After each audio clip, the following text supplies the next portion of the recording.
It seems like you're a high achiever. Is that well? Because I'm asking because a lot of people who listen to this podcast would consider themselves as high achievers. They're productive, they're Uh-huh. efficient, they lead, they get things done. But sometimes people can get burned out from that. Okay, to be clear, I get exhausted, burned out, and stressed. I find life joyful, as difficult as it is, and God knows it is hard.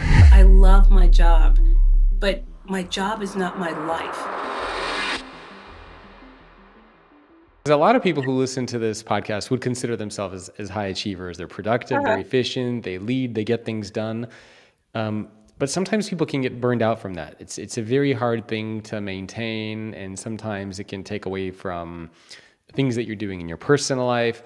How do you maintain that level of high achievement and accomplishing your goals while not getting burned out or exhausted or drained or stressed? What does that balance look like for you? Okay, to be clear, I get exhausted, burned out, and stressed. Okay. I do. It's natural, but I have always been good about balancing them out. I've always been, and particularly, I think since my children became adults and I just had more time, Yeah. I'm much better about self-care. I'm much better about, I find life joyful, as difficult as it is, and God knows it is hard. It's Yep. been particularly hard for the past 3 years, but I have always been able, and I think it's a coping mechanism. I think it's how I survive, to find the joy in an experience and to find the positive in an experience.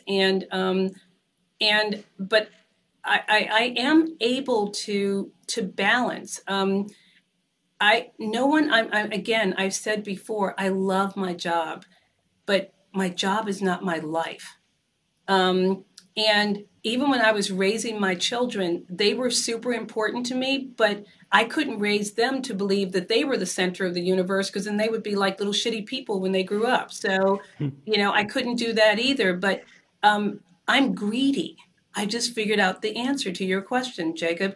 I learned something absolutely insane today. 96% of the people who watch videos on this channel are not subscribed. Are you one of those people? Please make sure to subscribe to the YouTube channel. It'll take you 1 second. It helps me a lot, and you'll get access to more videos just like this one. I'm greedy. I want it all. And so I have figured out a way to feed myself with all of the things that I care about, but I recognize, I'm going to have a bad day. Yeah. I like the good ones. And so obviously, if I like the good ones, I'm going to try to have more of them. And if the bad days don't feel good, clearly I'm going to work hard to minimize those. So I think it's a matter of, I think it's just natural. It's just nature. How do you deal with the bad days or with the failure? Or maybe do you even have a story of a difficult time or failure or something like that happened to you professionally, that how you had to get through it and what you did? I have 3 ways to respond to that. President Obama, midway through his term, said something that I have found to be so true, that when something fabulous happens, it's never as good as it seems. And when something terrible happens, it's never as bad as it seems. So I think I intuitively feel like that, but hearing it articulated, I was like, that's absolutely right. Yeah. Second way to answer that question, I had a retreat with my operating committee at my house a couple of months back, and because of COVID, it was the first time, and because I was new in office, it was the first time we pulled everyone together. Okay. This has been hard for folks. We've financially done really well, but it's been hard. And I asked the question, what do you need when you're in the trenches, from all of your colleagues? So these are like 25 people that run the U.S. at Edelman. And I said, each one of you go around, and when you're down and out, what do you need from your colleagues? And my chief of staff said, I need what I already get from Lisa, and that is perspective, that none of this is life or death. None of this is life or death. So that's the second thing that I do to keep myself balanced. Like, it's just not life or death. Yeah. It can feel like Early it in does life, sometimes. I think that's oh yeah, it the can, problem. but it's not. Of course it feels like it, and so you want to surround yourself with people that lift you up, and people that support you, and people who tell you the truth. And it's just, it's not. You asked for a story. Early in my career as the head of the Washington office, I took on a piece of work that I felt personally very strongly about, but it was a very controversial piece of work. Long story short, my colleagues pretty much nationwide disagreed with my decision. There was a lot of bad press. I was dragged personally and professionally, Wow. and I was down. It was really, really hard. And then I said to myself, I have to respect other people's points of view, even though mine is so strong. And I have to learn from this, and I have to find a way to be a better leader as a result of it. But it was quite challenging. But I came through it, and I feel like I'm a better decision maker as a result of it. So when you say dragged through the mud, how bad was it? Was it just I disagree with you, Lisa, or was it you're an idiot, you shouldn't be leading, you're the worst? Like how bad were the critics and the naysayers for you? Well, I didn't say dragged through the mud. I just said Oh, dragged. dragged. Okay. I was dragged. It was in like over a 72-hour period. I was in news outlets like the New York Times and the Journal and Politico and Axios for Chicago Tribune. Wow. So that was publicly very difficult. All negative. All negative, all negative. Well, it depends. It's funny. Again, because people have different points of view. For many people, they saw my point of view. They were like, yes, do that work. Other people were like, no, don't do that work. But for someone in my position to be in the paper for things like that. So professionally, it was very difficult. And then there were threats on my life Oh, because wow. It people got that extreme. yeah, it got that extreme that people, sent notes to our office. And people, sent a note to my home and said, you're a bad person and bad things are going to happen to you. And that was hard. And, that's not the first or the last time that something like that has happened to me. That was because of a decision, but it has also happened to me because I'm a woman of color in a very senior position. So, those things happen, but that's the world. But as I've said before, it's not my world. Yeah. My world is my family, my community, the difference that I'm making. And so when I stay centered in that space, I'm strong enough and was strong enough to get through that in other types of things.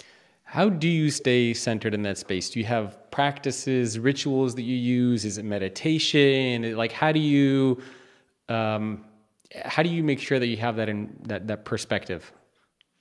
One, I'm a voracious reader, Okay. and I get lost in a really good audio book.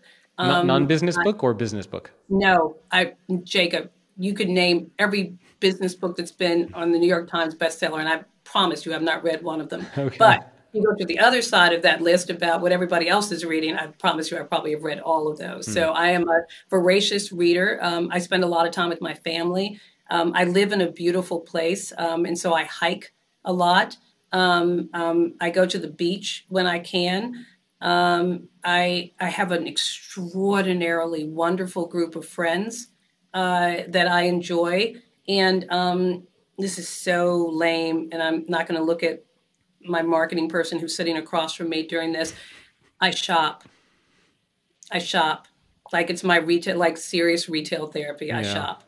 Yeah. And listen, I didn't talk about this. My faith is important to me. Yeah. Yeah. I mentioned that, I went to an all-girls prep school with Sister Mary Claire. I went to Marquette University. My faith grounds me very, very much, and it is a stabilizing force in my life.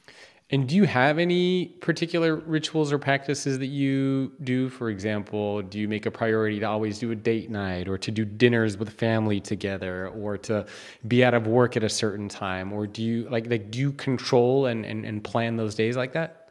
I do. I try not to work on my birthday. Okay. I am extraordinarily protective of my off time. Okay. And I'm extraordinarily protective of my colleagues' off time too. So when I'm on vacation, I'm on vacation. And one time a colleague said, "What if the building is burning?" I was like, "There is nothing I can do about that, so don't call me about that either." Uh, and so I protect my time. I try not to work when I don't feel well. If I'm sick, I definitely don't come to work. And I think by protecting my time, I'm also modeling to my colleagues, you can and should do this too. At Edelman, we, like many other organizations, have leaned a lot into the mental health and well-being of our Yeah. colleagues. We recognize World Mental Health Day. The volume of email I get on the difference that that has made for people. Again, I protect my well-being and I try to do the same for others. We have increased our benefits, and 2 weeks ago, I got a letter from a woman that made me sob, who talked about the fact that she was dealing with a crisis in her family. And because of these increased benefits, she had the security of knowing that she could handle her business and not be Mm. worried about, of course, not losing her job, Yeah. but losing her spot in her place. My husband of 34 years just retired, although I'm not supposed to use that word. He is no longer working in his place of employment. And the joy that he brings to every day is infectious for me. Mm. And we do have dates. And after 34 years, this man can make me giggle like a schoolgirl. And I love it. I spend time with my children. I'm active in my sorority. I'm an AKA, Alpha Kappa Alpha, same as the vice president. So, like, I have a pretty full life, but I protect my time, I protect myself, and I try to do the same for others. So you try not to do a lot of work on the weekends, late nights. I mean, if I have to, sometimes I have to, a crisis occurs and I can't say, I'm Yeah. off. But I also have learned to distinguish between a crisis and a problem. Hmm. And sometimes it's a problem and a problem can wait. And a crisis you have to deal with immediately, but sometimes you Yeah. have to help people define what an actual crisis is. But yeah, I'm protective of myself and my time, but I also give 200%, and I enjoy giving 200%. But, like, no one owns me, Hmm. so I'm not available to anyone at all times. Anyone? I like that approach of differentiating between a problem and a crisis. I think one of the Yes, challenges that a lot of people have is every problem feels like a crisis. yes, Um, yes, and it was yes, funny. and it's not. I had that feeling the other day. I can't remember what I was doing. I was doing something, and it was like these little things were coming up, and I'm like, damn it, I'm like, I'm never going to figure this out. And then I randomly took a break and I went on social media, and there's a show that we really like, my wife and I really like, on Amazon, called Catastrophe. I don't know if you've seen it or heard of it. I haven't. And one of the actors is Rob, what's his name, Mulvaney. Uh-huh. And I randomly came across this thing that he was talking about. He wrote this book how he lost a child like years ago when he was the child was 3 years old, had a brain tumor, and the child ended up passing away. And he wrote this book. I think it's called A Heart That Works, like Mm. unsolicited promotion. I think it's coming out in like a couple of weeks. And I saw that, and I saw this interview that he was giving on like talking about his child that passed away and honoring the memory. And I was thinking about my problems, and Yeah, perspective. I'm like, wow, like the fact that I can't, I don't know what it was, like something dumb with a technology. I'm like, who the hell freaking cares? Like, my kids are healthy. We can afford to live where we live. We have a roof over our head. We have food. And it's like I'm worrying about like this kind of stuff when there are people out there that have actual problems. And one of the benefits of having parents who came from that immigrant mentalities, they grew Mhm. up with nothing. They were dirt poor, no money, didn't speak the language. And so sometimes I remind myself, I put like the context that I'm going, the problems that I have into perspective, because it's just pales in comparison to what other people are going through. Yeah, it's perspective, right? And it's also generosity of spirit, Yeah. and it's also exposure. So if you sat in this beautiful room that I've already talked about, but if you sat here all day and just did your work, you would be so unaware of the world around you. Hmm. And you wouldn't have that perspective, which is why it's so important to engage in the world around you, to be with people who are different than you are, spend time with people who disagree with you. It just broadens your your worldview, and it makes you a better, stronger, more interesting, and a more empathetic person. Yeah. But at the same time, and I had a friend say this to me one time. I was beating myself up about feeling badly about something because, like, the world was imploding. And she said, yes, but pain is relative. And Yeah. if that's what you feel, that's what you feel. Don't water it. But if that's what you feel, that's what you feel. And she also shared, I think this is another thing I was thinking about in terms of like the balance. How do I stay balanced? I also firmly believe that if something is meant for me, I'm going to have it. No. And if it's not, there is nothing that me or anybody else can do to deliver it. And so when I release myself to the universe of, look, I'll do the best I can, and what's going to happen is going to happen, then, you kind of free yourself up from Hmm. a lot of challenge and a lot of struggle.